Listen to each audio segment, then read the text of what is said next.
தாவீது தேவனுடைய இரக்கங்களை ரொம்ப பர்சனல் அவர் அனுபவித்து எழுதுறார். 2 சாமுவேல் 24 அதிகாரம் 14 அவர் சொல்லும்போது சொல்லுகிறாரு, காத்தை பார்த்து சொல்லுகிறார், கொடிய இடுக்கண்கள் அகப்பட்டுட்டோம், இப்பொழுது நாம் கர்த்தருடைய கையிலே விழுந்துருவோம், அவருடைய கரத்தில் இரக்கங்கள் பெரியது, மனுஷர் கையில மட்டும் என்ன பண்ணிடக்கூடாது, விழாதிருப்போமாக. கர்த்தர் கையில விழுந்துடலாம், மனுஷன் கையில விழக்கூடாது. ஏன்னா மனுஷன கையில என்ன இல்லைன்னா இரக்கம் கிடையாது. இரக்கத்தை அவன் விரும்புறான், ஆனா இரக்கம் கொடுக்க மாட்டேங்கிறான். விபச்சாரத்தில் கையும் மையுமாய் பிடிக்கப்பட்ட பெண் இயேசுவிடத்தில் கொண்டு வந்து நிறுத்தப்பட்டு கல்லெறிவதற்கு எல்லாம் ஆயத்தமாயிட்டாங்க. இயேசு உடனே அந்த கூட்டத்தை பார்த்து சொல்லுகிறார், உங்களிலே ஒரு குற்றம் கூட செய்யாதவன் முதல் கல்ல அடின்றார். வேதம் சொல்லுது, சிறியோர் முதல் பெரியோர் வரைக்கும் அவங்கவுங்க தங்களுடைய சொந்த மனசாட்சியிலே பாதிக்கப்பட்டவர்களாய் அவங்க கல்லை கீழே போட்டு எல்லாரும் போயிட்டாங்க. யோசித்து பார்த்தேன், ஏப்பா நீ மற்றவங்களுக்குன்னா கல் எடுத்து அடிக்க வந்த, ஆனால் அதே இது உன் மனசாட்சி உன்னை குத்துச்சுன்னா கல்லை கீழே போட்டு போயிட்ட. நீ என்ன பண்ணியிருக்கணும், நல்லவனா இருந்தா என்ன சொல்லியிருக்கணும், கல்லெல்லாம் பொறுக்கி கொடுத்து என்ன அடிங்கன்னு சொல்லிட்டு போயிருக்கணும். ஒருத்தனும் சொல்லலை. அப்போ இரக்கம் பெறுறதுக்கு எல்லாருக்கும் ரொம்ப இஷ்டம், ஆனால் இரக்கம் கொடுக்கறதுக்கு யாருமே இஷ்டப்படலை. மனுஷனுக்கு இரக்கம் செய்கிற குணம் கிடையாது. இரக்கம் வாங்கணும் எவ்வளவுனா வாங்கிக்குவான். ஆனால் நம்முடைய தேவன் யார் தெரியுமா, இரக்கத்தை கொடுக்கிறவர். ஹல்லேலூயா. அவருடைய கரத்திலே மிகுந்த இரக்கங்கள் இருக்குன்னு தாவீது சொல்றாரு. எப்ப மனுஷன் கையில மட்டும் விழுந்துடக்கூடாது, விழுந்தா நம்மளை உண்டலன்னு ஆக்கிடுவான், ஒன்றுமில்லாம பண்ணிடுவான். நம்ம கர்த்தர் கையில விழுந்தா அவர் கையில இரக்கம் இருக்கு அப்படின்னு சொன்னார். இந்த இரக்கத்தை தாவீது தன் வாழ்க்கையில பர்சனலா ரொம்ப அனுபவித்தார். இதை தான் ஏசாயா 55:3 கடைசி பகுதி சொல்கிறது. ஏசாயா 55:3 அதுல வாசிக்கிறோம், தாவீதுக்கு அருளின நிச்சயமான கிருபைகளை உங்களுக்கு நித்திய உடன்படிக்கையா ஏற்படுத்துமேன்னு கர்த்தர் சொல்றாரு பாருங்க. அவர் சொல்றாரு, தாவீதுக்கு நான் I gave him sure mercies, நித்திய இரக்கங்களை நான் கொடுத்தேன், அந்த இரக்கங்களை இஸ்ரவேல் வீட்டாருக்கும் நான் தருவேன். நாம் இன்றைக்கு ஆவிக்குரிய இஸ்ரவேலரா இருக்கிறோம். அன்றைக்கு தாவீதுக்கு என்ன இரக்கங்களை கர்த்தர் கொடுத்தாரோ அதே இரக்கங்களை கர்த்தர் இன்றைக்கு நமக்கும் கொடுக்க உண்மை உள்ளவராக இருக்கிறார். இந்த காலையில் செய்தியின் தலைப்பை எழுதுங்க. எல்லாரும் டைரி கொண்டு வந்துருக்கீங்க நம்புறேன். டைரி வாங்காதவங்க டைரி சீக்கிரம் வாங்குங்க, அல்லது ஒரு நோட் புக் எடுத்துட்டு வாங்க, ஒரு பென் எடுத்துட்டு வாங்க, ஒரு பேப்பர் எடுத்துட்டு வாங்க. நோட்ஸ் எடுக்கிற பழக்கத்துக்குள்ள வந்துருங்க. அது உங்களுக்கு பிரயோஜனமா இருக்கும், உங்களுக்கு ஆசீர்வாதமா இருக்கும். அதே போல தூக்கத்திலையும் நீங்க போராட மாட்டீங்க. அல்லேலூயா. என்ன சத்தம் வர மாட்டேங்குது? பெரும்பாலான நோட்ஸ் எழுதுறத நான் பார்த்துட்டேன். இன்னும் கொஞ்சம் பேர் 1-2 பேர் ரொம்ப யோசிக்கிறீங்க, எழுதணுமா, நம்ம எழுதி யார் என்ன படிக்க போறா, நீங்க உங்களுக்காக தான் படிக்க நம்ம சொல்றோம். கர்த்தருக்கு சித்தமான வருங்காலத்தை உங்கள் பிள்ளைங்களுக்கும் சொல்லிக் கொடுப்பீங்க. அதுக்கு தான் அந்த நோட்ஸ் எடுக்கிறது ரொம்ப இம்பார்ட்டன்ட். இது ஒரு ஜேர்னல் மாதிரி. நான் இப்படி ஆவிக்குரிய வாழ்க்கையில் இப்படி நான் வளர்க்கப்பட்டேன், நான் கற்றுக்கிட்டேன், நான் படிச்சுக்கிட்டேன் அப்படின்னு தெரிஞ்சு ஜேர்னல் பண்ணுறதுக்கு இந்த நோட்ஸ் ரொம்ப முக்கியம். அதனால் நீங்கள் தெரிஞ்ச வரைக்கும் எழுதுங்க, போக போக பெட்டர் ஆகிடுவீங்க. கர்த்தர் உங்களை ஆசீர்வதிப்பார், கர்த்தர் உங்களோடு இருப்பார். சரி, இந்த தாவீதுக்கு அருளின தேவ கிருபையை பற்றி நம்ம படிக்க போகிறோம். செய்தியின் தலைப்பு, தாவீதுக்கு அருளின கர்த்தருடைய கிருபைகள். The mercies of God given to David. தாவீதுக்கு அருளப்பட்ட கர்த்தருடைய கிருபைகள். தாவீதுக்கு அருளப்பட்ட கர்த்தருடைய கிருபைகள். வேதத்தை வாசிக்கும் போது 3 சந்தர்ப்பங்கள்ல தாவீது அனுபவித்த அல்லது தேவனுடைய கரத்திலிருந்து பெற்ற இரக்கங்களை பற்றி உங்களுக்கு சுட்டி காட்ட முடியும். 3 different kinds of mercies. ஏன் இதை நம்ம தியானிக்கிறோம் அப்படின்னா, இதே இரக்கங்களை கர்த்தர் நமக்கு காட்டுவார். ஆமென். இதே இரக்கம், தாவீதுக்கு அருளின மாறாத நித்திய இரக்கங்களை நமக்கு நித்திய உடன்படிக்கையா கர்த்தர் தருகிறேன்னு சொல்றார். இந்த இரக்கங்களை என் வாழ்க்கையில நீங்க அனுபவிக்க பண்ணுவீங்க ஆண்டவரேன்னு விசுவாசிக்கிறேன். ஆகவே இந்த இரக்கங்கள் என்னன்னு நான் தெரிந்து கொள்ள விரும்புகிறேன். 3 இரக்கங்கள். முதலாவது இரக்கத்தை 2 சாமுவேல் 7 அதிகாரம் 18 வாசிக்கலாம். 2 சாமுவேல் 7 அதிகாரம் 18. அப்பொழுது தாவீது ராஜா உட்பிரவேசித்து கர்த்தருடைய சமூகத்தில் இருந்து, கர்த்தராகிய ஆண்டவரே, தேவரீர் என்னை இதுவரைக்கும் கொண்டு வந்ததற்கு நான் எம்மாத்திரம், என் வீடும் எம்மாத்திரம், என்ன தகுதி இருக்கு ஆண்டவரேன்னு கேட்கிறாரு. இவ்வளவு தூரம் என் குடும்பம் என் வாழ்க்கையெல்லாம் பயணிச்சு வந்துச்சு அப்படின்னா எனக்கே பிரமிப்பா இருக்கு. எனக்கா இதெல்லாம் நடந்துச்சு, எனக்கா இதெல்லாம் கிடைச்சது, எனக்கா இந்த நன்மைகள்லாம் கொடுக்கப்பட்டது. அவர் சொல்றாரு, இதெல்லாம் அனுபவிக்கிறதுக்கு, இந்த இறக்கெல்லாம் அனுபவிக்கிறதுக்கெல்லாம் இந்த ஆசீர்வாதங்களை அனுபவிக்கிறதுக்கு எனக்கும் தகுதி கிடையாது, என் குடும்பத்துக்கும் தகுதியே கிடையாது. சொல்லிட்டு சொல்றாரு, இது ஒரே ஒரு காரணம் தான், அவர் கொடுத்த இரக்கம். முதலாவது நான் சொல்லுவேன், இரக்கம் தாவீதின் வாழ்க்கையில் எப்படி கொடுக்கப்பட்டதுன்னா, தகுதியில்லாத அவனுடைய வாழ்க்கையில தேவன் வெளிப்படுத்தின இரக்கம். Mercy was given for David while he was undeserving of it. இந்த இரக்கத்தை பெறுவதற்கு தகுதியற்ற ஒரு நிலையில் இருந்த தாவீதுக்கு தேவன் இரக்கத்தை தந்தார். தகுதியில்லாத அவனுடைய வாழ்க்கையில இரக்கத்தை அவன் பெற்றான்.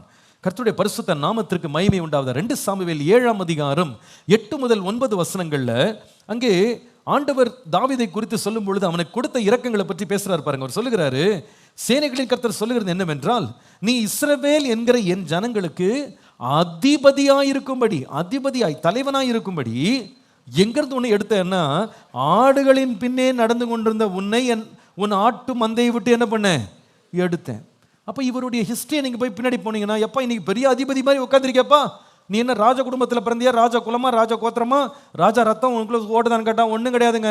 நாங்கள்லாம் ஆடு மேய்க்கிற சந்ததி, ஆடு மேய்ச்சிக்கிட்டு இருந்த பையன் நான், ஆடுகளுக்கு பின்னால் போயிட்டு இருந்தேன். அப்படின்னா பெரிய மந்தை வச்சிருந்தியாப்பானா, அது கூட கிடையாது, கொஞ்சம் ஆடு இருந்துச்சு. ஆடான்னு கேட்டால் அது கூட கிடையாது, எங்கள் அப்பா ஆடு. என்ன நிலைமை பாருங்க அவன் நிலைமை. சொந்த ஆடும் கிடையாது, ஏராளம் ஆடும் கிடையாது, ஆடு மேய்ச்சிக்கிட்டு இருந்தவனை கர்த்தர் தூக்கி அதிபதியாக மாற்றினார். ஹல்லேலூயா. உண்மையா சொல்லப்போனா இந்த அதிபதின்ற பேருக்கெல்லாம் அவன் தகுதியற்றவனா இருந்தான். அந்த தேசத்துல ஒருவேளை ஆண்டவர் சவுலை தள்ளிட்டு ஒரு இன்னொரு ராஜாவை ஏற்படுத்தணும்னா, தாவீதுக்கு மூத்த சகோதரர்கள்லாம் இருக்கிறாங்க. அவங்கெல்லாம் பார்த்தீங்கன்னா சவுலோட ஏற்கனவே யுத்தத்துக்கெல்லாம் போய் பழக்க வைக்கப்பட்ட யுத்த வீரர்கள். அவங்கெல்லாம் இன்னும் பெட்டரான ஒரு பிரசிடெண்ட்டாக ஒரு கிங்காக வர்றதுக்கு அவங்களுக்கெல்லாம் தகுதி இருக்குது. ஆனால் தாவீதுக்கு பார்த்தீங்கன்னா அரண்மனையும் தெரியாது, அரசாட்சியும் சரி தெரியாது, சண்டையும் தெரியாது, யுத்தமும் தெரியாது, ஒன்றும் தெரியாது. ஆனால் அப்படிப்பட்டவன் மேலே கர்த்தருடைய இரக்கம் வெளிப்பட்டது. கர்த்தருடைய இரக்கம் வெளிப்பட்டது. ஆண்டவர் அவனை தெரிந்து கொள்றாரு. அவர் சொல்றாரு, எப்போ நான் ஆட்டுக்கு பின்னாடி போயிட்டு இருந்த உன்னை கூப்பிட்டேன்பா. சவுலுக்கு பின்னாடி போயிட்டு இருந்தவன்லாம் லைனில் நிற்கிறான். ஆடுக்கு பின்னாடி போனவனை கர்த்தர் கூப்பிட்டு தேவன் அவனை அரசனாய் மாற்றினார், அதிபதியாய் மாற்றினார். அதை பற்றி அவர் சொல்றாரு. இன்னும் தொடர்ந்து எழுதுறாரு பாருங்க. உன்னை ஆட்டு மந்தையை விட்டு எடுத்தது மாத்திரம் இல்லை, 9ஆம் வசனத்தில், நீ போன எல்லா இடத்துலையும் உன் கூட இருந்தேன், உன் சத்துருக்களை எல்லாம் உனக்கு முன்பாக நிர்மூலமாக்கிட்டேன், பூமியில் இருக்கிற பெரியவர்களின் பெயர்களுக்கு இணையான பெரிய பெயரை உனக்கு கொடுத்தேன் அப்படின்றார். இதெல்லாம் எப்படி வந்ததுன்னா, தகுதியினால் அல்ல, பிரயாசத்தினால் அல்ல, பலத்தினால் அல்ல, பராக்கிரமத்தினால் அல்ல, தேவன் கொடுத்த இரக்கம். தேவன் கொடுத்த இரக்கம். ஹல்லேலூயா. உம்முடைய காருண்யம் என்னை பிரியவனாக்கும் என்று வேதம் சொல்லும். கர்த்தர் ஒரு மேல ஒருத்த மேல இரக்கம் வச்சுட்டாருன்னா, அவன் புழுதியில கிடக்கலாம், குப்பையில கிடக்கலாம், கர்த்தர் அவனை உயர்த்தி பிரபுக்களோடு உட்கார பண்ண தேவன் வல்லவராய் இருக்கிறார். அவன் பேரை பெருமைப்படுத்துறதுக்கு ஆண்டவருடைய கண்களில் இரக்கம் கிடைச்சா போதுங்க. எத்தனையோ வல்லவர்கள், பெரியவர்கள், பெரிய கனவான்கள், பெரிய புண்ணியர்கள், பெரிய பெரிய பலசாலிகள்லாம் லைன்ல நிற்கும் போது ஆடு மேய்ச்சிட்டு இருக்கிறவனை கர்த்தர் தூக்கி உயர்த்த அவருடைய இரக்கம் மட்டும் இருந்தால் போதும். அல்லேலூயா. அந்த தாவீதுக்கு அருளின அந்த இரக்கங்களை கர்த்தர் நமக்கும் தர வல்லவர். உண்மையா சொல்றேன், கர்த்தர் வல்லவர், கர்த்தர் வல்லவர். நான் சொல்லுவேன், தேவன் ஒரு மனுஷனை தகுதியில்லாத நிலையிலிருந்து தூக்கி அவனுக்கே பிரமிப்புண்டாகிற அளவு கர்த்தர் தூக்கிடுவார். அதை தான் தாவீது பிந்தின நாட்கள் நினைவு குறித்து சொல்லுகிறார் பாருங்க. நீங்க மன்னித்துக் கொள்ளுங்க, 1 சாமுவேல் 18ஆம் அதிகாரம் 18ஆம் வசனத்தில் பார்த்தீங்கன்னா, 1 சாமுவேல் 18:18 இப்போ இந்த மனுஷன் ஆடு மேய்ச்சிட்டு இருந்தவன் ஒரு நாள் வேடிக்கை பார்க்க வந்து யுத்தத்தில் ஜெயித்துட்டான். இப்போ ஜெயித்து வந்த மனுஷனை ராஜா கூப்பிட்டு சொல்றாரு, என் மகள் உன் மேலே ரொம்ப பிரியமா இருக்காப்பா, அவளை நான் கல்யாணம் பண்ணி கொடுக்குறேன், ஆனால் நீ வந்து அந்த காலத்தில் வந்து ஆண்கள் டவுரி கொடுக்கணும், அந்த டவுரியை வந்து நீ கொடுத்துரு அப்படின்றாரு. என்ன டவுரி அப்படின்னு கேட்டால், 200 பெலிஸ்தியருடைய உயிரை நீ எடுத்து வந்து கொடுத்துருன்றாரு. இப்படி சொன்ன உடனே இவன் நடுங்கிறான். இவன் சொல்ற வார்த்தையை பாருங்க. அவன் சொல்லுகிறான், ராஜாவுக்கு மருமகன் ஆகிறதுக்கு நான் ஏமாத்துறேங்க, எனக்கெல்லாம் தகுதி இருக்காங்க, என் ஜீவன் ஏமாத்திரம், இஸ்ரவேல்ல என் தகப்பன் வம்சம் கூட தகுதி கிடையாதுங்க, எங்களுக்கு யாருக்குமே இதுக்கெல்லாம் அருகதை கிடையாது. அதான் அவர் சொல்ல வர்றாரு. ஏங்க, மருமகன் ஆகிறதுக்கே அருகதை கிடையாதுன்ட்டான். தாவீது நினைச்சது அவ்வளவுதான். என் வீடுக்கு அதுக்கு தகுதி கிடையாது, என் குடும்ப தகுதி கிடையாது. நம்மெல்லாம் அது நம்ம உள்ள சொல்ல நம்மளுக்கு செட் ஆகாதுங்க, நம்மெல்லாம் அவ்வளோ தூரம் உயர்றதுக்கு வாய்ப்பே இல்லைன்னு இவனே சொல்லும்போது, ஏன் அவன் சொந்த குடும்பமும் சேர்ந்து சொல்லிச்சு. தாவீதை ஒரு பொருட்டாக குடும்பம் நினைக்கல. யுத்தத்துக்காக ஆகாரத்தை கொண்டு வந்த பையனை பார்த்து நீ வேடிக்கை பார்க்குற அளவுக்கு உனக்கு துணிச்சல் வந்துருச்சான்னு அண்ணன் மாதிரிலாம் திட்டினாங்க. இங்கேருந்து ஓடி போகணும். அவங்க வீட்டில் சாமுவேல் தீர்க்கதரிசி வந்து பலியிட வந்தபோது எல்லா பிள்ளையும் கொண்டு வந்து டிஸ்பிளே பண்ணாரப்பா, இந்த பையனை பற்றி பேசவே இல்லை. வேறு யாராவது இருக்கிறாங்களான்னு கேட்ட பிறகு தான் சொல்றாரு, இன்னும் ஒருவன் இருக்கிறான், ஆடு மேய்ச்சிக்கிட்டு இருக்கிறான். அந்த மாதிரி குடும்பத்தால் நிராகரிக்கப்பட்டவன், தேசத்தால் நிராகரிக்கப்பட்டவன், தானே தன்னுடைய கண்களில் ரொம்ப அற்பமாக எண்ணப்பட்ட ஒருவன் தான் தாவீது. ஆனால் கர்த்தர் இந்த மனுஷன் மேல் இரக்கம் வைத்ததுனால இந்த மனிதனை தேவன் அதிபதியாக மாற்றினார்.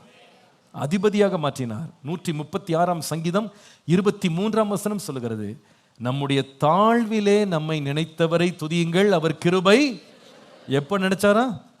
சத்தமா சொல்லுங்க. ஆமா, உயர்வில் நினைக்கிறதுக்கு நிறைய பேர் இருக்காங்க, ஆனா தாழ்வில் நினைக்கிற ஒரே ஒருத்தர் உண்டான கர்த்தர் மாத்திரம்தான்.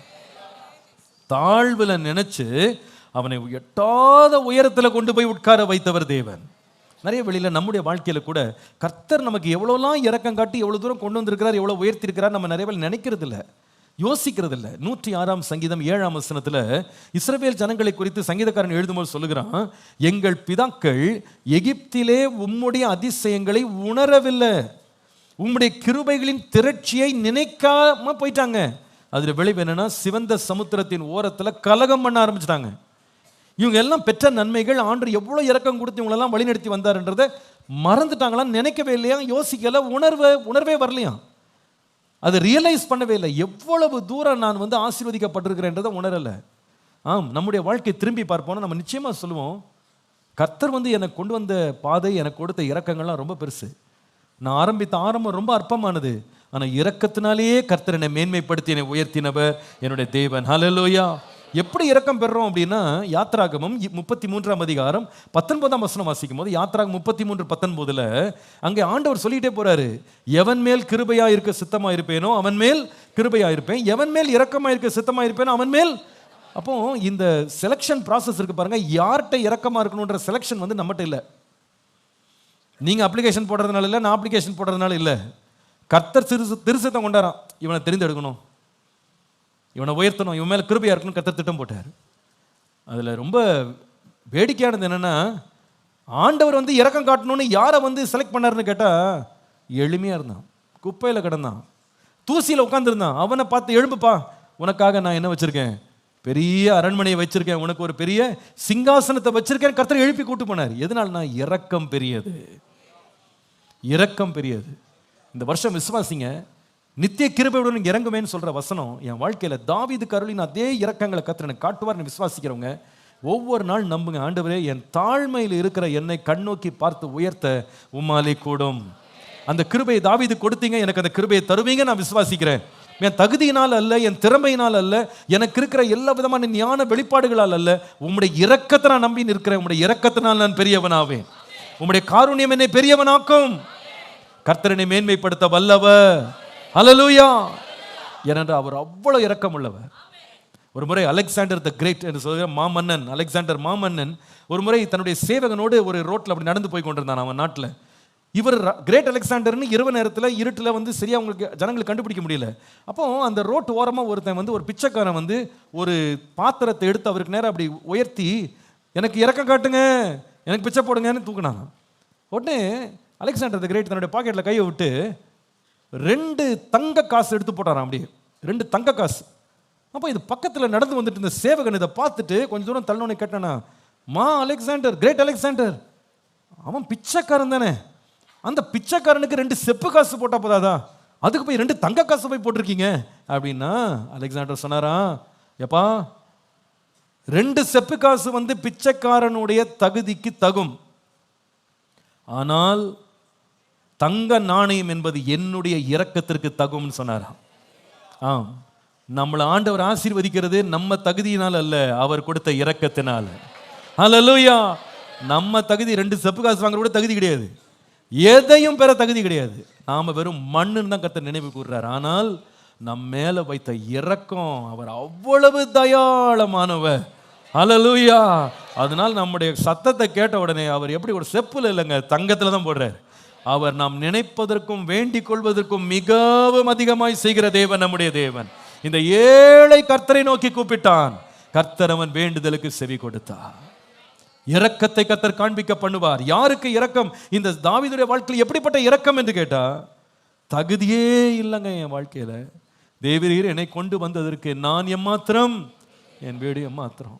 இந்த வீட்டில் மருமகனாக கூட எனக்கு தகுதி கிடையாது, ஆனால் மருமகனாக கூட தகுதி இல்லாதவனை அதே வீட்டின் அரண்மனைக்கு தலைவனாய் கர்த்தர் மாற்றினார்.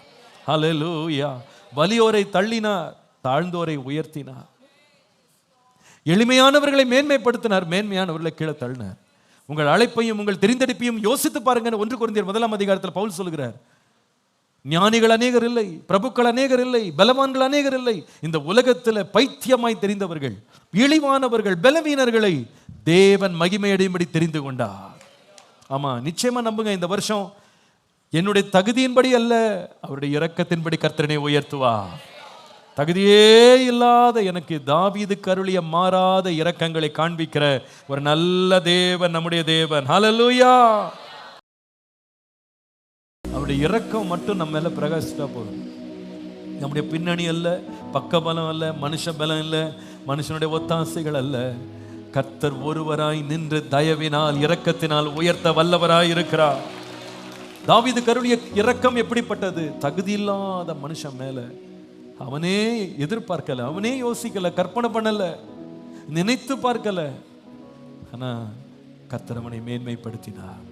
ஆண்டவரே, உங்களுடைய கண்கள் எனக்கு இரக்கம் கிடைக்கட்டும்னு கேட்டா போதும். அவருடைய கண்கள்ல மட்டும் இரக்கம் வந்துருச்சு அப்படின்னா நீங்க நினைச்சு பார்க்காத இடங்கள்ல கர்த்தர் உங்களை உயர்த்துவா. மேன்மையானவங்க, தகுதி உள்ளவங்களாம் லைன்ல நிற்கும் போது கர்த்தர் உங்களை முன்னால செலக்ட் பண்ணி கொண்டு போவார். ஹல்லேலூயா. மற்றவங்க ஆச்சரியப்படும், உனக்கு எப்படி இது கிடைச்சது, எப்படி உனக்கு நடந்துச்சு, யார் உனக்கு செய்தா? நீங்க சொல்லலாம், தேவனுடைய கண்கள் எனக்கு இரக்கம் கிடைத்தது, கர்த்தருடைய கண்கள் எனக்கு இரக்கம் கிடைத்தது. நீங்க எனக்கு தீமை செய்யணும்னு எல்லாம் ஒண்ணா கூட்டம் கூட்டிட்டீங்க, ஆனா கர்த்தருடைய கண்கள் எனக்கு இரக்கம் கிடைத்ததுனால இன்றைக்கு நீங்கள் காண்கிறது போல அநேகருக்கு ஜீவரட்சணை உண்டு பண்ணுகிற ஒருவனாக கர்த்தரனை உயர்த்தினார்.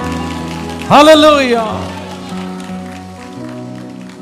தாவீதுக்கு அருளிய இரக்கம், அது என்ன இரக்கம் என்று கேட்டா, தகுதி இல்லாதவனை மேன்மைப்படுத்தின இரக்கம். இரண்டாவது, தாவீது கொடுக்கப்பட்ட இரக்கம் எப்படிப்பட்ட இரக்கம் பாருங்க. 1 சாமுவேல் 27ஆம் அதிகாரம் முதல் 2 வசனங்களை பாருங்க. 1 சாமுவேல் 27ஆம் அதிகாரம் முதல் 2 வசனங்கள். பின்பு தாவீது, நான் எந்த நாளில் ஆகிலும் ஒரு நாள் சவுலின் கையினால் நான் மடிந்து போவேன், செத்து போவேன், ஒரு நாள் எப்படியாவது அவன் கையில மாட்டிடுவேன். இனி சவுல் இஸ்ரவேலின் எல்லைகளில் எங்கேயாவது என்னை கண்டுபிடிக்கலாம் என்கிற நம்பிக்கை அற்று போகும்படி, அதாவது இனிமே தாவீதையே கண்டுபிடிக்கவே முடியாதுன்னு சொல்றபடி நான் அவன் கைக்கு நீங்களா இருக்கும்படி, தூரமா இருக்கிறதுக்கு நான் பெலிஸ்தியரின் தேசத்துக்கு போய் என்ன செய்வேன், தப்பித்து கொள்வதை பார்க்கலும் நலமான காரியம் வேற ஒன்றும் இல்லைன்னு யோசித்தான். எப்படியா எங்க போய் தப்பிச்சு போவாரா? பெலிஸ்தியர் கையில தப்பிப்பார். ஏங்க, பெலிஸ்தியருக்கு தாவீதுக்குள்ள சம்பந்தம் என்னன்னு உங்களுக்கு தெரியுமா தெரியாதா? இவர் போய் அங்க தப்பிச்சு போற இடமாவா இருக்கும்? என்ன பெலிஸ்தியர் வரவேற்பாங்களா என்ன? உங்களுக்கு தெரியும், 1 சாமுவேல், நான் குறிப்பு மட்டும் சொன்ன மறுபடியும் எழுதிக்கிறேங்க. 1 சாமுவேல் 17ஆம் அதிகாரத்துல பெலிஸ்தியன்லே சிறந்த பெலிஸ்தியன் ஆகிய ராட்சதன் கோலியாத் ஒருத்தனை கூட்டுவான் 40 நாள் கத்தினான். இவன் போய் அடிச்ச ஒரு அடியில ஒரு கல்ல ஆளு பொத்துன்னு விழுந்தா தலையை வெட்டி தூக்கிட்டு வந்துட்டான். பின்பு இஸ்ரவேல் படைகள் எல்லாம் போய் பெலிஸ்தியரை விரட்டி அடிச்சு பெரிய சங்காரம் பண்ணி பெரிய வெற்றி எடுத்துட்டு வந்துட்டாங்க. இந்த மாதிரி பண்ணவன பெலிஸ்தியரெல்லாம் வரவேற்பாங்களா?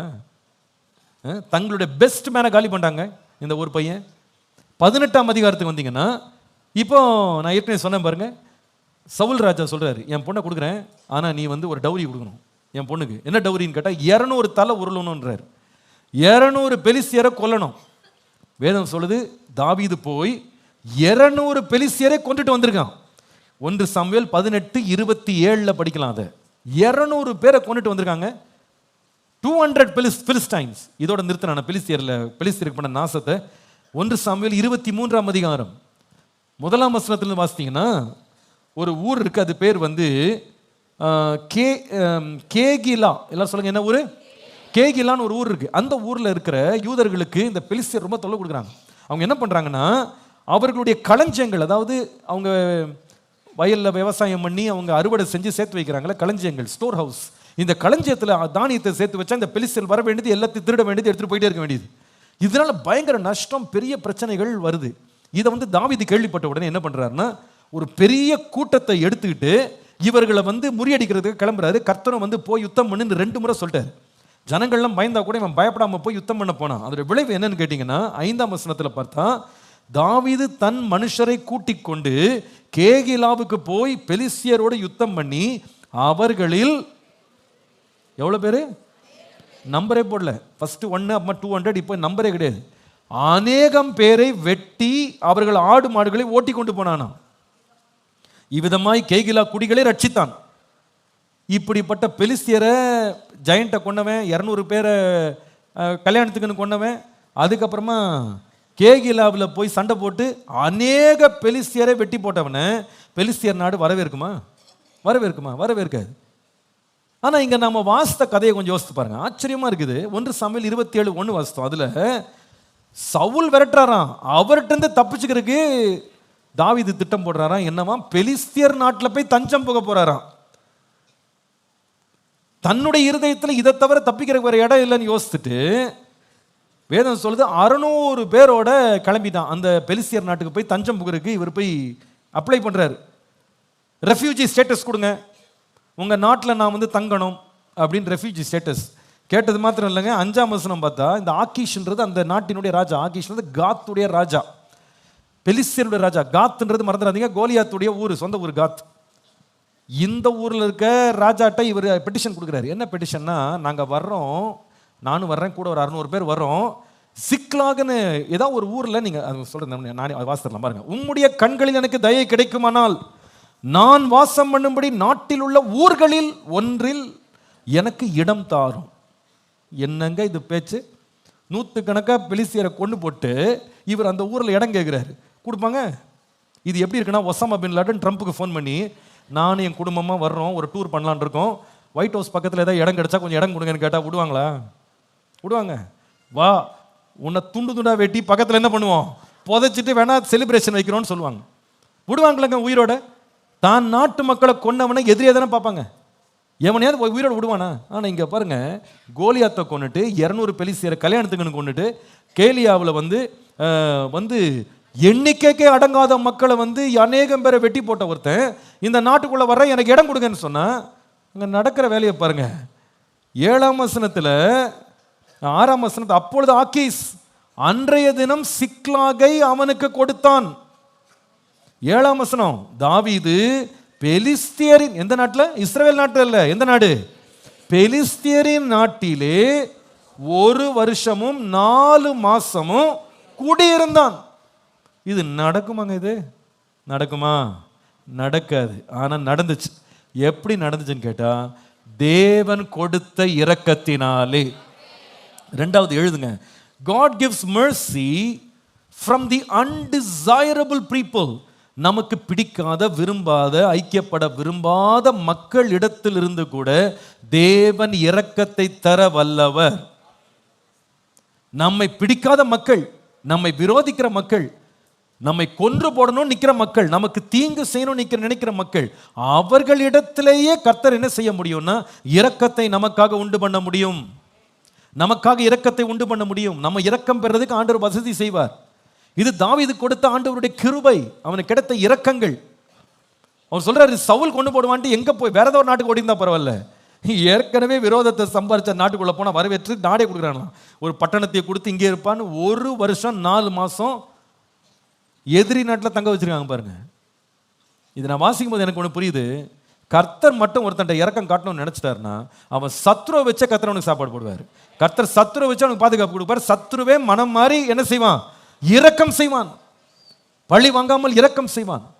ஆச்சரியத்திற்குள் கர்த்தர் ஆற்ற வல்லவர். சில வேளையில நீங்க யோசிக்கலாம், இவங்ககிட்டலாம் நமக்கு இறக்கமே கிடைக்காது, இவன்லாம் நம்மளை பார்த்தாலே பிடிக்காது, நம்மளுக்கு தீங்கு தான் செய்வான், இவன்ட்ட மட்டும் இவன் கண்ணில் படக்கூடாது நீங்க நினைப்பீங்க. கர்த்தர் சில தடவை எப்படி ஆச்சரியத்துக்கு ஆக்குவார்னா, யார் உங்களுக்கு மிக எதிரடையா இருந்தாங்களோ அவங்களே கர்த்தர் உங்கள் பட்சத்தில் கொண்டு வந்து நன்மை செய்ய வைக்க தேவன் வல்லவர். அதற்கு ஒரே ஒரு காரணம் என்னன்னா, அவர் கண்ணில் இறக்கம் கிடைச்சது, அவ்வளவுதான். கர்த்தருடைய கண்களை இறக்கும். லூக்கா எழுதின சுவிசேஷம் 10ஆம் அதிகாரத்தில் ஒரு நல்ல சம்பவம் இருக்கு. அந்த 10ஆம் அதிகாரத்தில் நாம் ஒரு 30-35 வசனத்தில் ஒரு ஓமானத்தை இயேசு பேசுறாரு. இந்த ஓமானம் என்னன்னு உங்களுக்கு தெரியும், எல்லாரும் கண்டிப்பாக தெரியும். ஒரு மனுஷன் எருசலேமிலிருந்து எரிகோவுக்கு பயணமாய் போகிறான். போகிற வழியில கள்ளர் கையில் அகப்படுறான். அவனை குற்றுயிராக மாற்றி அவனுடைய பொருட்களை எல்லாம் திருடிட்டு அவனை விட்டு போயிட்டான். சாக கிடக்கிறான் அந்த மனுஷன். அந்த வழியாக ஒரு லேவியன் வருகிறான், ஒரு ஆசாரியன் வருகிறான். நல்லா கவனிங்க, இந்த 2 பேரும் இவனுக்கு இரக்கம் கொடுத்துருக்கலாம். ஏன்னா இவன் எருசலேம்லேருந்து கிளம்பி வந்தவன். எல்லா ப்ராபபிலிட்டிலையும் ஒரு யூதனாக தான் இருந்திருக்கணும், யூதனாக இருக்கணும். சில பேர் வேற மாதிரி இதை விளக்கம் கொடுக்குறான். பட் என்னுடைய அண்டர்ஸ்டாண்டிங்கில் கண்டிப்பாக ஒரு யூதனாக தான் இருந்திருக்கணும். எருசலேம்லேருந்து எரிகோவுக்கு போகிறது யூதர்கள் பொதுவாக செய்கிற காரியம். இயேசுவே பல முறை எரிகோவுக்கு என்ன பண்ணார்? போனார். இப்படி அவங்க பயணம் பண்ணுற வழியில் கிடக்கிறான் ஒருத்தன். வேதம் சொல்லுது, இந்த மனுஷன்ட்ட இரக்கம் கிடைக்கும்னு எதிர்பார்த்து கிடக்கிற லேவியனும் ஆசாரனும் அப்படியே வழி மாறி போயிட்டானான். ஆனால் அந்த பக்கம் ஒரு சமாரியன் வந்தான். இந்த சமாரியன் வந்தவன் வண்டியை விட்டு இறங்கி இவனுக்கு இரக்கம் காண்பித்து இவனுடைய காயங்களை கட்டி அதில் எண்ணெயும் திராட்சை ரசமும் வார்த்து தன்னுடைய சொந்த வாகனத்தில் அந்த மனுஷனை ஏற்றி ஒரு சத்திரத்தில் கொண்டு போய் வைத்து அவனுக்கு வேண்டிய செலவை கொடுத்துட்டு திரும்ப வருவேன், எக்ஸ்ட்ரா ஆச்சுன்னா தர்றேன்னு சொல்லிட்டு போகிறான். உங்களுக்கு நல்லா தெரியும், யோவான் எழுதின சுவிசேஷம் 4ஆம் அதிகாரம் 9ஆம் வசனத்தை வாசிக்கும் போது இயேசு வந்து சமாரிய ஒரு வில்லேஜுக்கு வெளியில், கிராமத்துக்கு வெளியில் ஒரு கிணத்து மாட்டில் உட்காந்துருக்கிறார். அங்கே தண்ணீர் மொழ்றதுக்கு ஒரு சமாரிய ஸ்திரீ வருகிறாள். ஏமா கொஞ்சம் குடிக்க தண்ணி கொடுமான்னா கொடுக்க மாட்டேன்னு சொல்லிட்டா. ஏன் தெரியுமா? அந்த வசனம் சொல்லுது, யூதர்கள் சமாரியருடனே சம்பந்தம் கலவாதபடியால் சமாரிய ஸ்திரீ அவரை நோக்கி, நீ யூதனாக இருக்க சமாரிய ஸ்திரீயாகிய என்னிடத்தில் தாகத்துக்கா என்று எப்படி கேட்கலான்னு ஒரு கிளாஸ் தண்ணி கொடுக்கலங்க, தண்ணி கொடுக்கல. ஆனால் இங்கே ஒரு சமாரியனை பார்க்குறோம், தண்ணி இல்லைங்க, எண்ணெய் வார்த்து திராட்சரசம் ஊற்றி காயங்கட்டி வண்டி மேலே ஏற்றி கொண்டு போய் சத்திரத்தில் சேர்த்து காசும் கொடுத்துட்டு போயிருக்கான். இந்த இரக்கத்தை நினைக்கும் போது எப்படி வேணாலும் செய்ய முடியுது யோசிக்கிறோம். உங்களுக்கு தெரியும், இந்த சமாரியர்கள் கேட்டால் கூட செய்ய மாட்டாங்க, கேட்டால் கூட செய்ய மாட்டாங்க. இந்த பெண் வந்து இயேசு கேட்குறாரு ஒரு கிளாஸ் தண்ணி கொடுமானா, அதை எப்படி கொடுக்குறதெல்லாம் கொடுக்க மாட்டாங்க. உங்களுக்கு எனக்கு என்ன சம்பந்தம்? தண்ணியெல்லாம் கொடுக்க முடியாது. உங்களுக்கு தெரியும், ஒரு முறை இயேசு வந்து சமாரியர்களுடைய கிராமத்தின் வழியாக போய், அது ஒரு ஷார்ட்கட், அந்த ஷார்ட்கட் வழியாக போய் எருசலேமுக்கு போயிடலான்னு சொல்லிட்டு 2 சீஷர்கள் அனுப்பி கொஞ்சம் வழி விட சொல்லுங்கப்பா, இந்த வழியை நாங்கள் கிராஸ் பண்ணி போகிறோம்னு சொல்லி பெர்மிஷன் கேளுங்கன்னு சொன்னால், அதெல்லாம் இயேசுவானாலும் யாராக இருந்தாலும் உள்ளே வழி விட மாட்டோம், இந்த ஊர் வழியெல்லாம் கூட சுற்றி போக சொல்லுங்க அப்படின்னு இயேசுவே உள்ளே விடலை. இதை பார்த்து கோபம் அடைஞ்ச 2 பேரும், ஆண்டவரே எலியா வானத்திலிருந்து அக்கினியை கொண்டு வந்து இவர்கள் எல்லாம் அழிச்சு போட்டான் பார்த்தீங்களா, அந்த மாதிரி இவங்களெல்லாம் உமக்கே வழி விடாத இவங்களெல்லாம் சுட்டரிச்சு போடுறதுக்கு எங்களுக்கு என்ன பண்ணுங்க, உத்தரவு கொடுங்க, பெர்மிஷன் கொடுங்க கேட்டு கோவப்பட்டாங்க. அப்படிப்பட்ட கும்பல் யாருன்னா இந்த சமாரிய கும்பல். ஆனால் இப்படிப்பட்ட ஒரு சமாரியர்கள் வலுவிலே இருந்த ஒரு மனுஷன் நின்று தூக்கி உதவி செய்து செலவு பண்ணி பராமரிச்சுட்டு போயிருக்கிறான்னா, நம்முடைய தேவன் ஒருவன் மேலே இரக்கம் காட்டணும்னு நினைச்சிட்டாருன்னா அவனோட பரம எதிரியை வைத்து கூட ஆண்டவர் உனக்கு நன்மை செய்ய வல்லவர். ஹல்லேலூயா. என்ன ஆனாலும் உனக்கு ஒன்றும் செய்ய மாட்டேன்னு சொல்லி சபதம் போட்டிருக்கான் பாருங்க, அவனை கூட கர்த்தர் திருப்பி கொண்டு வருவார். பெலிஸ்தியர்கள் வந்து தாவீது கிட்ட தங்க மனிதர்களை பறி கொடுத்தது ஏராளம். ஆனால் அதே மனிதர்கள் நடுவில் 1 year 4 months உட்காந்து சாப்பிட்டு எழுந்து போயிருக்கான் பாருங்க, ஒருத்தன் அவன் மேலே கை வைக்கல. ராஜா முதற்கொண்டு அவங்களுக்கு என்ன செய்தாங்க, இரக்கம் காட்டினாங்க. நம்ம நாட்டில் அடிக்கடி சொல்கிறாங்க இல்லையா, பாகிஸ்தான் உளவாளிகள் உள்ளே வந்து தங்குறாங்க காஷ்மீர்லன்னு சொல்லி. யாராவது ஒரு தீவிரவாதியை ஒரு நாட்டு பிரஜை வந்து, இந்திய நாட்டு பிரஜை காஷ்மீரில் வாழ்கிறவங்க கொண்டு போய் தங்க வீட்டில் மறைச்சு வச்சிருக்கிறாங்கன்னு அரசாங்கம் கண்டுபிடிச்சா விடுவாங்களாங்க? அவனை விடுவாங்களா? அவன் குடும்பமே ஒன்றும் இல்லாமல் போயிடும். அவனுக்கு எவ்வளோ தண்டனை கொடுப்பாங்கன்னு நமக்கு தெரியும். இங்கே தாவீதை சேர்த்துக்கிட்டது ஏதோ ஒரு நாட்டு பிரஜை கிடையாது, ராஜாவே இடம் கொடுக்குறாரு. உட்காந்துக்கப்பா, என் நாட்டில் தங்கிடு, உன்னை ஒருத்தனை ஒன்றும் செய்ய மாட்டேன், நான் பார்த்துக்கிறேன். நம்முடைய தேவன் யார் தெரியுமாங்க? அவருடைய இரக்கம் மாத்திரம் ஒருவனுக்கு கிடைச்சிருச்சுன்னா சத்ருவை கூட நன்மை செய்யும் ஒரு கருவியாய் தேவன் மாற்ற வல்லவர். வல்லவர், இதை கர்த்தர் செய்ய வல்லவர். ஆதியாகமம் 39ஆம் அதிகாரம் 21ஆம் வசனத்தில், கர்த்தரோ யோசேப்போடு இருந்தார், அவன் மேல் கிருபை வைத்தார், சிறைச்சாலை தலைவனுடைய தயவு அவனுக்கு கிடைக்கும்படி செய்தார் என்று பார்க்கிறோம். சிறைச்சாலை தலைவனுடைய யாருடைய தயவு? ஆமா, ரொம்ப ஆச்சரியமா இருக்குது படிக்கும்போது. யோசேப்புக்கு சொந்த அப்பா அம்மா தயவு கொடுக்கல, சொந்த சகோதரர்கள் தயவு காட்டல, அவனை விலைக்கு வாங்கினாங்க பாருங்க போர்த்திபார் அவன் மனைவியும், அவங்க தயவு காட்டல, நிர்வாணம் அனுப்பி விட்டாங்க. ஆனால் யார் தயவு வச்சதுன்னா சிறைச்சாலை தலைவன். பொதுவாக அந்த சிறைச்சாலைக்கு போகிறவங்களுக்கெல்லாம் பெரிய அவமானம், அவங்களுக்கெல்லாம் தயவு காட்டுறதுக்கு யாரும் இருக்க மாட்டாங்க. சமீபத்தில் 2 வாரத்துக்கு முன்னாடி உங்களுக்கு ஒரு சம்பவம் சொன்னேன் இல்லையா, நம்ம இங்கே சிறை கைதிகளுடைய குடும்பங்களுக்கு இங்கே வந்து ஒரு கூட்டம் கிறிஸ்மஸ் மீட்டிங் வச்சுருந்தோம்.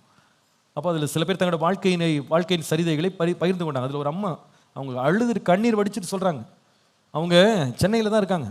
சென்னையில் இருந்தவங்க அவங்க ஏரியாவில் வந்து சீட்டு பிடிக்கிற வேலை ஆரம்பிச்சாங்களாம். சீட்டு பிடிச்சி இந்த ஒரு வியாபாரம் பண்ணுவாங்க பார்த்தீங்களா. அப்போ சீட்டு பிடிக்கும்போது அவங்க ஹஸ்பண்ட் சொன்னாராம், உனக்கு இந்த வேலை எதுக்கு, நீ நல்ல வேலையில் இருக்க, உனக்கு எதுக்கு இந்த வேலை, இதெல்லாம் பண்ணாதேன்னு சொன்னாராம். இந்த மாதிரி சரின்னு சொல்லிட்டு அப்படியே மறைமுகமாக சீட்டு பிடிக்கிறது, இந்த வேலையை பார்க்குறது, இதில் இந்த மாதிரி இன்ட்ரெஸ்ட். இதில் என்ன நடந்துச்சுன்னா, ஒரு நாள் சீட்டு பிடிச்சது, ஒரு ஆள் வந்து சீட்டை வந்து உடைச்சாரு. அவர் வாங்கின காசை எடுத்துகிட்டு எங்கே ஓடினார்னே தெரியல, ஓட்டார். பல லட்சம் அப்படியே போயிடுச்சு. மொத்தமும் இந்த மாதிரி தலைமையில் பிடிச்சது. திருப்பி கொடுக்க இந்த மாட்ட காசு கிடையாது. ஊரே கிளம்பி வந்துச்சு சண்டை போடுறதுக்கு. கடைசியில் இந்த அம்மா மேலே வழக்கு போட்டு புழல் ஜெயிலில் கொண்டு அடைச்சிட்டாங்க. இந்த அம்மாவை நல்ல வேலையில் இருந்தவங்க, நல்லா சம்பாரிச்சிட்டு இருந்தவங்க, சொந்த வீடெல்லாம் இருக்கிறவங்க 3 வருஷம் கொண்டு போய் புழல் ஜெயிலில் போட்டாங்க. 3 இயர்ஸ். அந்த அம்மா கண்ணீர் வடித்து சொல்கிறாங்க அவங்க அனுபவத்தை. அவங்க சொல்கிறாங்க இந்த 3 இயர்ஸில் ஒவ்வொரு வாரமும் ஒரு குறிப்பிட்ட நாளில் வந்து கைதிகளுடைய குடும்பங்கள் வந்து கைதிகளை சந்திக்கிறதுக்கு வந்து டோக்கன் கொடுப்பாங்களாம். எவ்ரி வீக் வந்து பார்க்கலாமா. 3 வருஷத்தில் அவருடைய கணவனும் சரி, அவங்களுக்கு இருந்த ஒரே மகன் 2 பேரும் ஒரு முறை கூட வந்து பார்க்கலையாம். ஜெயிலில் ஒரு முறை கூட வந்து பார்க்கலையாம். 3 வருஷம் கழிச்சு கேஸ் டிஸ்மிஸ் ஆச்சு. அந்த அம்மா விடுதலை ஆயிட்டாங்க. கட்டுன துணியோட அந்த அம்மா பரிதாப கோலத்தில் அடுத்த வேளை சாப்பாடு கூட என்ன தெரியாது, நேராக வீட்டுக்கு போயிருக்காங்க. வீட்டுக்கு போய் வாசலில் நின்று கேட்டை திறந்தா பையனும் கணவனும் வெளியே வந்தாங்களாம். உன்னையா இங்கே வர சொன்னான்னு கெட்ட வார்த்தையில் பேசி, இதுக்குள்ள நீ கால் வச்சு மிதிக்கூட வெளியே போ. இந்த அம்மா கதறாங்களா, நான் எங்கே போவேன், எனக்கு வீடு கிடையாது, ஒன்றும் கிடையாது, நான் கட்டின வீடு இது, நல்ல வேலையில் இருக்கும்போது கட்டின வீடு, ஏன் வீடுப்பா, உள்ள விடுனா வெளியே போ அப்படின்னு அவ்வளவு மோசமான வார்த்தைகள் வெளியே வரட்டாங்க. இந்த அம்மாக்கு என்ன துணியை கொடுங்க, துணியெல்லாம் கிடையாது, எந்த துணியும் கிடையாது, வெளியே போ. இந்த அம்மா அப்படியே அலைஞ்சு திரிஞ்சு கடைசியில் ஒருவருடைய உதவியை பெற்று இன்றைக்கு வரைக்கும் அவங்க நிலைமை என்ன தெரியுமா, கைதியாக இருந்ததுக்கு அவங்களுக்கு நிலைமை விடுதலை ஆயிட்டாங்க. ஆனால் கைதியினுடைய நிலைமை என்னன்னா, அவங்க வீடு இருக்கிறதுக்கு 2 தெரு தள்ளி ஒரு குடிசையில் வாழ்றாங்களாம். பக்கத்தில் ஒரு ஹோட்டலில் பாத்திரம் கழுவி இலை எடுத்து போடுற வேலையை செஞ்சுக்கிட்டு அதில் கொடுக்குற காசை வச்சு அவங்க வருமானத்தை வச்சுக்கிட்டு சாப்பிட்டுட்டு இருக்காங்களாம். கைதி அப்படின்னாலே அவனுக்கு என்ன கிடைக்காது, இறக்கம் கிடைக்காது. சொந்த வீட்டாரே இறக்கம் கொடுக்கலங்க, எங்கெங்க சிறைச்சாலை தலைவன் கொடுக்கறது யோசித்து பாருங்க. நான் பார்த்த வரைக்கும் அந்த கதையெல்லாம் கேட்ட வரைக்கும் சிறைச்சாலை கைதி வேணா கொஞ்சம் இறக்கம் காட்டுவான். ஒருத்தர் சொல்றாரு, அனுபவம் சொல்றாரு, அவருக்கு வந்து சிகரெட் பிடிச்சி ரொம்ப பயங்கர சிகரெட் பழக்கமா, ரட்சிக்கப்படுறதுக்கு முன்னாடி பயங்கர சிகரெட் பழக்கம். அவர் வந்து ஒரு கேஸில் உள்ளே போயிட்டாராம், உள்ள ஜெயிலில் போட்டாங்க. ஜெயிலில் வந்து இவருக்கு சிகரெட் இல்லாமல் இருக்க முடியல. ஆனால் அங்கே இருக்கிற கைதிகள்லாம் வந்து எப்படியோ காசை கொடுத்து, அவங்க எக்ஸ்ட்ரா காசு ஏராளமான காசை கொடுத்து பீடி சப்ளை உள்ளே இருக்கு, பீடி குடிச்சிட்டு இருந்தாங்களாம். இவருக்கு இதை பார்த்த உடனே இவருக்கு பழைய நினைவுலாம் வந்துருச்சு. இவருடைய ஏக்கமாக பார்த்த உடனே அந்த ஃப்ரெண்ட்ஸ் எல்லாம் கூப்பிட்டு கேட்டாருங்களாம், என்னடா ஒரு மாதிரி பார்க்குற நீனு அப்படின்னா, எனக்கு சிகரெட் அடித்து பழக்கம், ஒன்றும் இல்லாமல் இவ்வளோ நாளாக கிடக்கிறவன, அதுக்கு என்ன எங்கள் பீடி தரோன்னு சொல்லிட்டு பாதி ஊதி பாதி கொடுப்பாருங்களாம். அவர் சொல்கிறாரு, எத்தனையோ வருஷமாக பாதி பீடி தான். அப்போ நினச்சேன், அந்த கைதி கூட எவ்வளோ இறக்க இருக்கு பாருங்க. ஐயோ ஒருத்தன் பீடி இல்லாமல் உட்காந்துருக்கானேன்னு பீடியை குடிச்சிட்டு பாதி துண்டு பீடியை கொடுத்துருக்கான். இந்த ஆள் அதை குடிச்சிட்டு ரொம்ப நன்றியாக இருந்திருக்காரு, ரொம்ப க்ளோஸ் ஃப்ரெண்ட் ஆகிட்டானுங்க எல்லாரும், துண்டு பீடி. அப்போ நான் யோசித்தேன், ஒரு கைதி கூட இருக்க சக கைதியை பார்க்கும்போது அவனுக்கு இறக்க வந்து, ஐயோ பாவம் இப்படி வந்து மாட்டிக்கிட்டானே, நம்மளை மாதிரி அவனும் நம்ம பெற்ற இன்பம் பெருகை வையகன்ற மாதிரி இவனுக்கு கொடுத்துருக்கான். ஒருவேளை கைதிட்டு இறக்கம் கிடைக்கலாம், ஆனால் ஜெயிலர்கிட்ட கிடைக்குமாங்க? ஜெயிலர் என்ன இறக்கம் கட்டுவாரா? எப்படிப்பட்ட ஆளை ஜெயிலராக போடுவாங்க? கைதியை பார்த்தோன்னே பயந்து நடுங்கி ஒளிஞ்சிட்டு இருக்கவரை அப்போட ஜெயிலராக போடுவாங்க? அல்லது கைதி வந்து ஏதோ ஒரு கதை சொன்னோன்னே ஓன்னு அழுதுகிட்டு அழுமூஞ்சியாக இருக்கிறவரை அங்கே போடுவாங்க? வர்ற அத்தனை பேரையும் அழ விடாமல் போக மாட்டார், அதான் ஜெயிலர். எல்லாரும் மிரண்டுருவான், ஒருத்தனுக்கு இறக்கம் இருக்காது. இருக்கு இல்லையா? இருக்கிறதுலே ஸ்ட்ராங் ஸ்ட்ரிக்ட் யாரோ அவரை தான் என்ன பண்ணுவாங்க, ஜெயிலில் கொண்டு போய் அதிபதியாக போடுவாங்க. வேணும் சொல்லுது, அப்படிப்பட்ட ஒரு அதிபதிகிட்ட யோசேப்புக்கு என்ன கிடைச்சது? தயவு. தயவுங்க.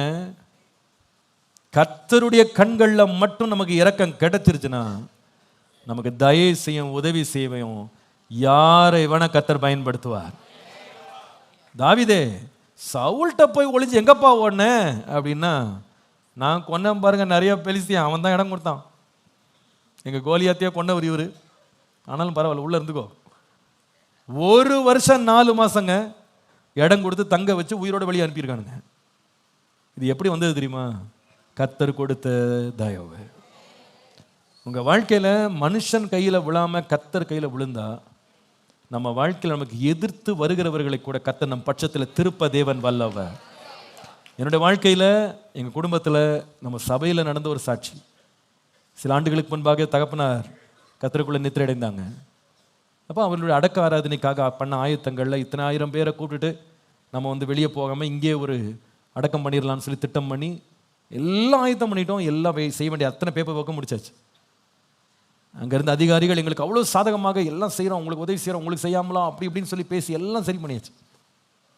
கரெக்டாக அடக்கம் பண்ணுற அன்னைக்கு காலில் அவருடைய வெள்ளம் போல் எழும்பி வந்தார்கள். பயங்கர பழி சொல்லி எல்லா சூழ்நிலைகளை திட்டமிட்டு எப்படி ஆளுகள் இதை குழப்படி பண்ணணும்னு எழும்பி வந்தாங்க. நாங்கள் ரொம்ப யோசித்தேன், இது எப்படி நம்ம வெளியே வர போகிறோம்? ஏன்னா வேற யாரும் நமக்காக நிற்க முடியாது. யார் நிற்பா? பெரிய கதை சுருக்கமாக சொல்லணும்னா, கடைசியில் நின்று மேலே முடிச்சு கொடுத்தது யாருன்னு கேட்டால், ஆரம்பத்திலிருந்து இந்த சபை கட்டுறதுக்கு எங்களுக்கு ரொம்ப எதிர்ப்பு தெரிவித்த ஒரு ஆள் இருந்தார். அவர் தான் கடைசியில் நின்று நான் பண்ணுறேன், எவன் வர்றான்னு பார்க்கலாம் அப்படின்னு நின்று காரியத்தை முடிச்சு கொடுத்துட்டு போனார். நான் இன்றைக்கு வரைக்கும் நினைச்சு ஆச்சரியப்படுறேன், உண்மையாகவே ஆச்சரியப்படுறேன். ஏன்னா எத்தனையோ முறை அந்த ஆளோட ஆஃபீஸில் உட்காந்துருக்கேன், கொஞ்சம் கூட இறக்கம் காட்ட மாட்டார், கொஞ்சம் கூட நமக்கு சாதகமாக எதையுமே செய்ய மாட்டார். அவர் பிடிச்ச பிடியில் நிற்பார், அவர் டிமாண்டில் அப்படியே நிற்பார். நாங்கள் நிறைய முறை இந்த ஆள் மாறிட்டா நல்லா இருக்கும் நாங்கள் நினச்சிருக்கோம். ஏன்னா இந்த காரியம் நடக்காது, நம்முடைய ஆலய கட்டுமான பணிக்கு பெரிய முட்டுக்கட்டையாக நின்னார். ஆனால் நான் திரும்பி பார்க்குறேன், யார் எதிர்த்து வந்தாரோ கர்த்தர் அவரை கொண்டே தயவை தேவன் கட்டளையிட்டார். இப்போ ஆண்டவர் கிருபையில் கடந்த 3 வருஷமாக கிறிஸ்மஸ்க்கு வந்துடுறாரு. கரெக்டாக குடும்பமாக உட்காந்துடுறேன். இந்த வருஷமும் கை தூக்கிட்டு நின்னார். நான் நினச்சி அது பார்க்கும் போதெல்லாம் நான் சந்தோஷப்படுவேன். என் ரொம்ப வாழ்த்துவார், ரொம்ப நேசிக்கிறார், இப்போ ரொம்ப ஃப்ரெண்ட் ஆகிட்டார். ஆனால் இதை செய்தது நாங்கள் இல்லை, கர்த்தரே இதை வாய்க்க பண்ணிட்டார். தேவ தயவு ஒருவன் மேல் பிரகாசிச்சிருச்சுன்னா நீங்கள் யாரை பார்த்து பயப்பட வேண்டியது. நீங்கள் யாரை ரொம்ப பயந்தீங்க பாருங்கள், அவங்க திடீர்னு உங்க பக்கம் சாதகமாக நிற்பாங்க. உங்களுக்கே அதிர்ச்சியாக்கு, யாரடா இது, எப்படி இவங்க மாறினாங்க? நாம ஒரு ஆளை நினச்சிக்கிட்டு இருந்தோம், அவங்க தான் நம்மளுக்கு ரொம்ப பக்கபலமாக இருப்பாங்க. ஒரு லேவியன் ஆசாரியன்னா அவங்க கண்டுக்கிடாமல் போவாங்க. ஆனால் கண்டுக்கிடாமல் போக வேண்டியவன் திரும்பி வருவான். உனக்கு என்னப்பா செய்யணும்? நான் செய்கிறேன். நீ இவ்வளோ நாள் மொட்டை கெடுத்த மொட்டவன் நீ தானே, எனக்கு விரோதமாக கம்ப்ளைண்ட் பண்ணவன் நீ தானே, எனக்கு குழி பறிச்சவன் நீ தானே, எல்லா ரெண்டகம் வேலையும் பண்ணவன் நீ தானே, நீ எப்படி பண்ணணும்னு தோணுச்சு, இந்தா பண்ணுறேன். நீ பண்ணல, கர்த்தர் கொடுத்த இரக்கம். ஹல்லேலூயா. கர்த்தர் கொடுத்த இரக்கங்க. பெலிஸ்தியன் கையிலிருந்து தயவு தாவீதுக்கு வரும்னு தாவீதே கனவு கண்டிருக்க மாட்டான். கர்த்தர் கொடுத்தார், இடத்தையும் கொடுத்து தங்க விட்டு சவுல் கைக்கு கர்த்தர் தப்பு வைத்தார். விசுவாசிங்க, கர்த்தருடைய கரத்தில் தாவீதுக்கு அருளின இரக்கம் எனக்கு கிடைக்குமானால் நிச்சயமாகவே என்னை விரும்பாதவர்கள் கையினால் கூட கர்த்தர் நன்மையை தருவார். கடைசியா 3வது, கர்த்தர் இரக்கம் கொடுத்தார். தாவீதுக்கு அருளின கிருபைகள் எப்படிப்பட்டதா இருக்கும் என்று கேட்டா, 124 சங்கீதம் 1 முதல் 7 வசனங்களை கவனிக்க போகிறோம். குடும்பம் எல்லாரும் சேர்ந்து வாசித்தீங்கன்னா ரொம்ப நல்லா இருக்கும். 124 சங்கீதம் 1 முதல் 7 வசனங்களை வாசிக்க போகிறோம். வாசிக்கலாமா? வாசிப்போம். மனுஷர் நமக்கு விரோதமாய் எழும்பின போது கர்த்தர் நமது பக்கத்தில் இராவிட்டால், கர்த்தர் தாமே நமது பக்கத்தில் இராவிட்டால், அவர்கள் கோபம் நம்மேல் எரிகையில் நம்மை உயிரோடே விழுங்கி இருப்பார்கள். அப்பொழுது தண்ணீர்கள் நம்மேல் பாய்ந்து வெள்ளங்கள் நமது ஆத்மாவின் மேல் பெருகி கொந்தளிக்கும் ஜலங்கள் நமது ஆத்மாவின் மேல் புரண்டு போயிருக்கும் என்று இஸ்ரவேல் இப்பொழுது சொல்வதாக, நம்மை அவர்களுடைய பற்களுக்கு இரையாக ஒப்பு கொடாதிருக்கிற கர்த்தருக்கு. 7ஆம் வசனம், வேடருடைய கண்ணிக்கு தப்பின குருவியை போல நம்முடைய ஆத்துமா தப்பிற்று, கண்ணி தெரித்தது, நாம் தப்பினோம். கடைசி வரிய படிங்க. கண்ணி தெரித்தது, நாம் தப்பினோம். இரக்கம் மட்டும் நம்ம மேல கர்த்தருடைய இரக்கம் வந்துருச்சுன்னா, நம்ம மாட்டவிருந்த கண்ணிய கர்த்தர் கடைசி நிமிஷம் தெரிக்க பண்ணுவார். இந்த கண்ணின்றது உங்களுக்கு தெரியும், கண்ணின்றது ட்ராப் இல்லையா, அல்லது பொறின்னுவாங்களா, எலி பொறி. இப்போ எலி பொறி இதெல்லாம் நிறைய வைப்பாங்கள்ல, நிறைய மிருகங்கள்லாம் பிடிக்கணும் அப்படின்னா வைப்பாங்க. இது எப்படி வைப்பாங்கன்னு கேட்டால், இதை பிடிக்கணும்னு அப்படின்னு நினைக்கிற மிருகம் இது தனக்கு ஆபத்து அப்படின்னு அது கணிக்காத விதமாக, யோசிக்காத விதமாக வைப்பாங்க. ஒரு எலி உள்ள மாட்டிக்கிச்சுன்னா எப்படி மாட்டிருக்கும்னு நினைக்கிறீங்க? அது அன்னைக்கு அப்படியே ராத்திரி அப்படியே தடவி துடி வரும்போது அதுக்கு வாசனையை கிளப்புற மாதிரி ஒரு கருவாடு அல்லது ஒரு தேங்காய் நல்ல சுட்டு, நல்ல வேர்க்கடலை சுட்டு போட்டால், அது அந்த ஏரியாவில் வந்த உடனே அந்த தேங்காவை பார்க்கும்போது அப்படி நன்றி சொல்லியிருக்கும். புண்ணியமான, எவ்வளோ இறக்கம் அவனுக்கு.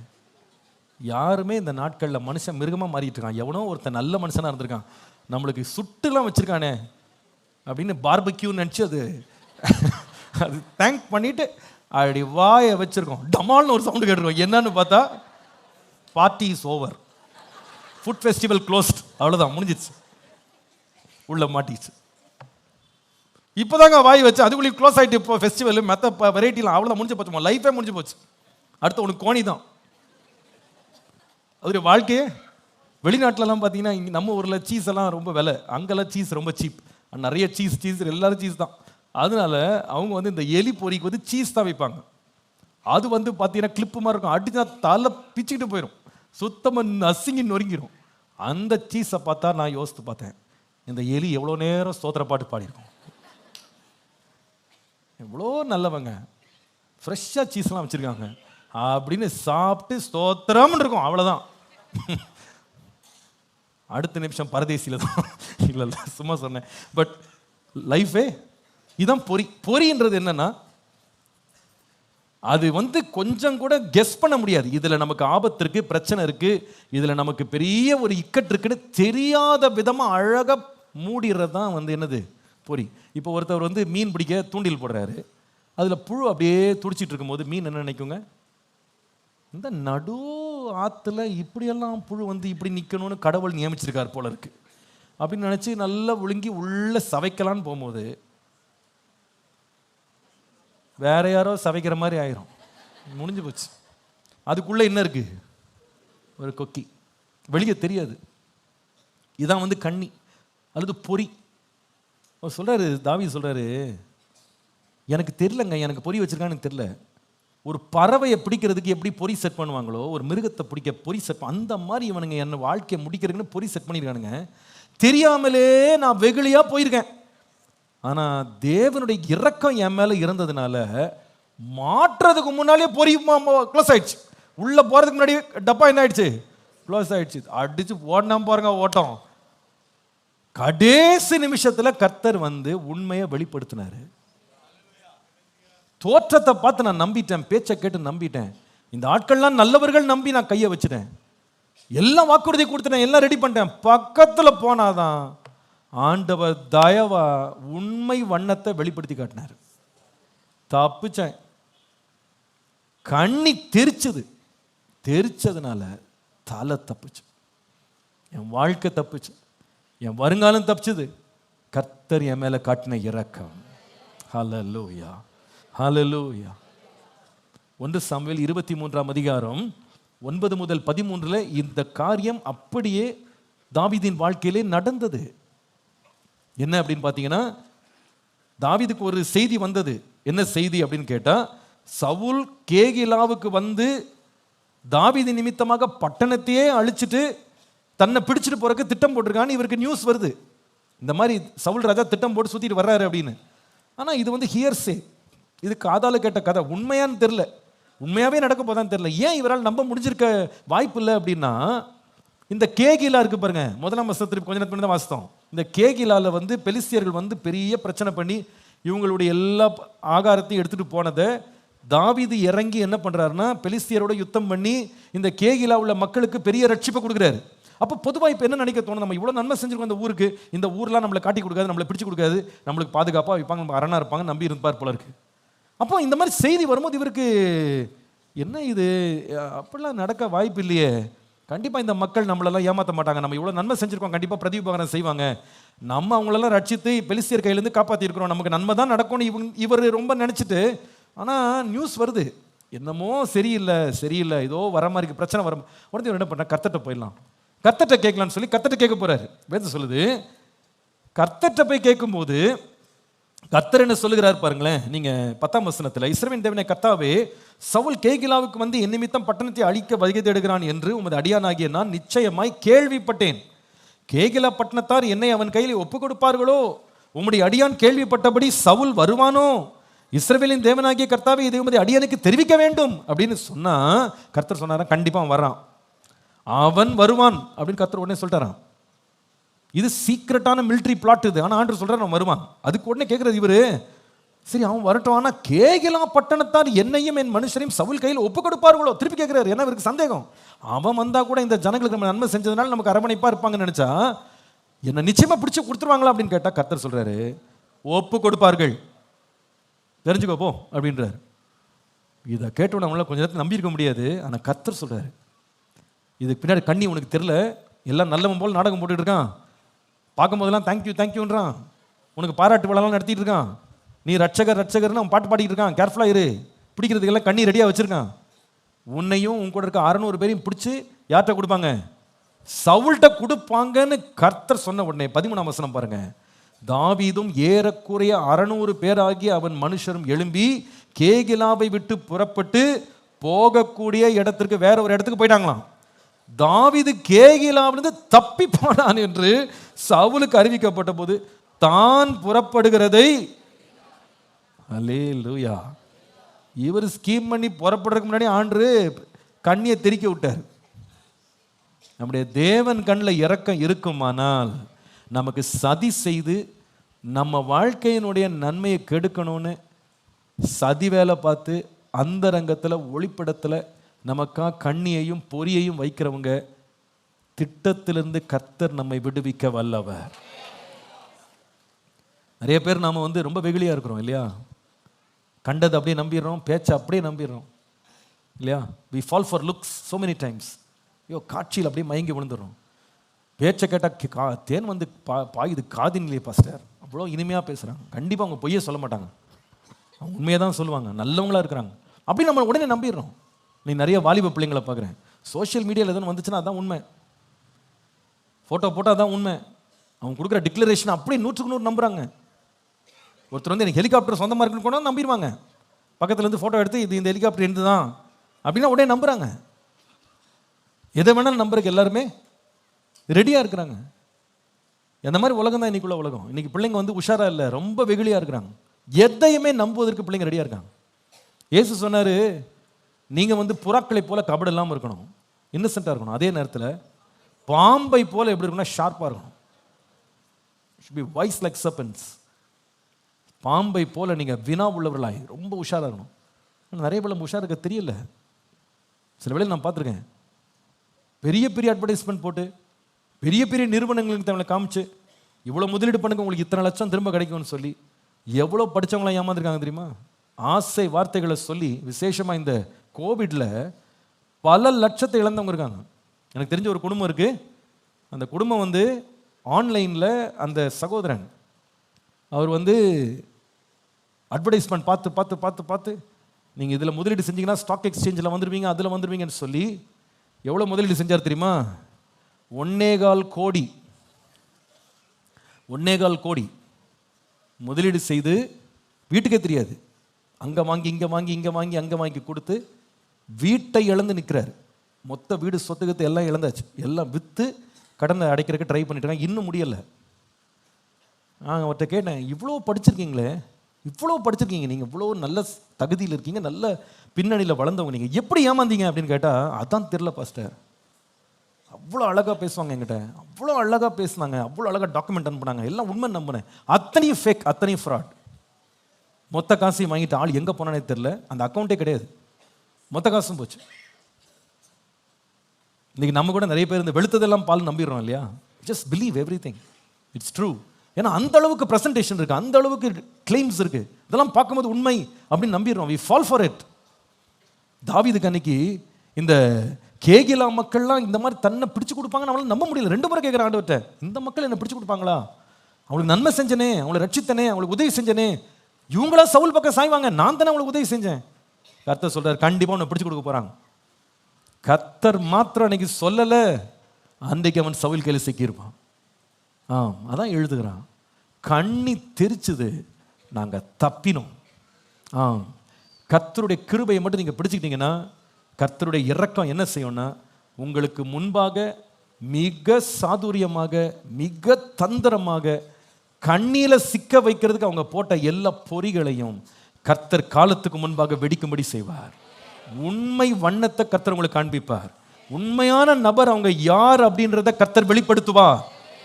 சுய புத்தியின் மேல் சாயாதே, உன் முழு இருதயத்தோடு கர்த்தரில் நம்பிக்கையாயிரு, உன் வழிகளில் எல்லாம் அவரை நினைத்துக்கொள், அவர் காரியத்தை எல்லாம் வாய்க்க பண்ணுவார். ஹல்லேலூயா. காரியத்தை செவ்வையாக்குவார், எல்லா ரகசியங்களை வெளியே கொண்டு வருவார். தீமைக்கு முன்பாகவே கர்த்தர் நன்மையை வெளிப்படுத்துவார். உனக்கு நன்மை என்று உன்னை ஏமாற உன்னை நம்ப வைத்த மக்களுக்கு முன்பாக உள்ளே என்ன தீமை மறைந்திருக்கு அப்படின்ற ரகசியத்தை கர்த்தர் வெளிப்படுத்த வல்லவர்.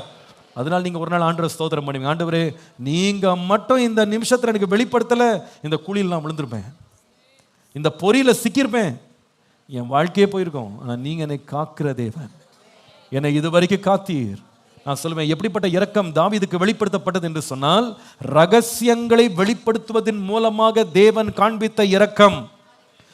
God's mercy was revealed in the life of David through disclosing mysteries in his life. புரியாத காரியங்கள், அறியாத காரியங்கள், கண்ணுக்கு தெரியாத காரியங்கள், மறைக்கப்பட்ட உண்மைகள், மறைக்கப்பட்ட ரகசியங்கள் எல்லாவற்றையும் கர்த்தர் வெளியே கொண்டு வந்தார். எதனால தெரியுமா? அவன் மேல் வைத்த இரக்கம். இன்னைக்கு நான் தைரியமா சொல்லுவேன், ஆண்டவரே உம்முடைய இரக்கம் என் மேல பிரகாசிக்கட்டும் நீங்க கேட்பீங்களானா, நிச்சயமாக நம்முடைய தேவன் ரகசியங்களை வெளிப்படுத்தி தேவன் நன்மையானதை ருசிக்கும்படி தேவன் கிருபை தருவார். விசுவாசிக்கிற ஒரு ஆமீன் சொல்லுங்க. ஹல்லேலூயா. எனக்கு இரக்கம் வேண்டும் ஆண்டவரே, நித்திய கிருபையுடன் உனக்கு இறங்குவேன் என்று கர்த்தர் சொல்லுகிறார். எனக்கு இரக்கம் காட்டுங்கப்பா, இன்னைக்கு எனக்கு இரக்கம் காட்டுங்க. அந்த இரக்கங்களால் என்னை முடிசூட்டுங்க. தாவீது கருளின மாறாத கிருபைகளை தேவன் நமக்கு தர உடன்படிக்கை செய்கிற தேவன். அவருக்கு நம்முடைய வாழ்க்கையை ஒப்பு கொடுப்போம். இரக்கத்திற்காய் காத்திருப்போம். கர்த்தர் இரக்கம் காண்பித்து தயவாக இந்த ஆண்டு முழுவதும் நடத்துவாராக. ஹல்லேலூயா.